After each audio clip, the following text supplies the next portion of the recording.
जाम कंटाळा आलाय. आई तर नेहमी माझ्याकडे बघतही नाही. आणि आई तर नुसती बाबांशी फोनवर बोलत बसते.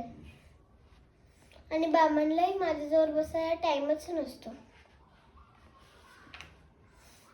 कोणीच माझ्याशी गप्पा नाही मारत, खेळत पण नाही.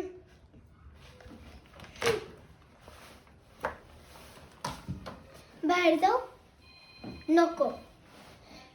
बाहेर गेला परत वाईट वाटेल. सगळ्यांकडे नवीन सायकल आहे. पांढरी, पिवळी, निळी, गुलाबी. मला कधी मिळणार मस्तपैकी नवीन सायकल?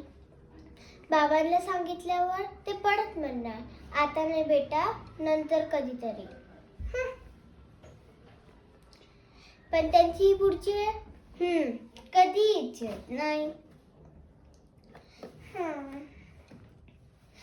पण माझा तो शुभंकर मामा आहे ना, तो खूप चांगला आहे. आणि आजी, तिला कसं विसरू, तिथे इतकी भारी गोष्टी सांगते ना. आणि माझे आबा, ते तर खूप जीव लावतात. आठवलं.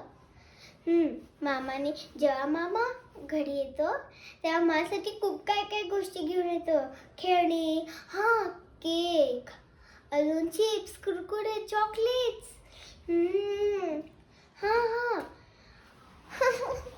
आणि मामाने मला प्रॉमिस केलंय का इशू, तुझ्या पुढच्या वाढदिवसाला मी तुला नवीन सायकल देईल, ते पण माझ्या आवडती रंगाची, लाल.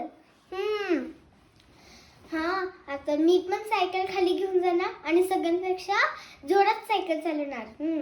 शुभकर मामा इज बेस्ट मामा.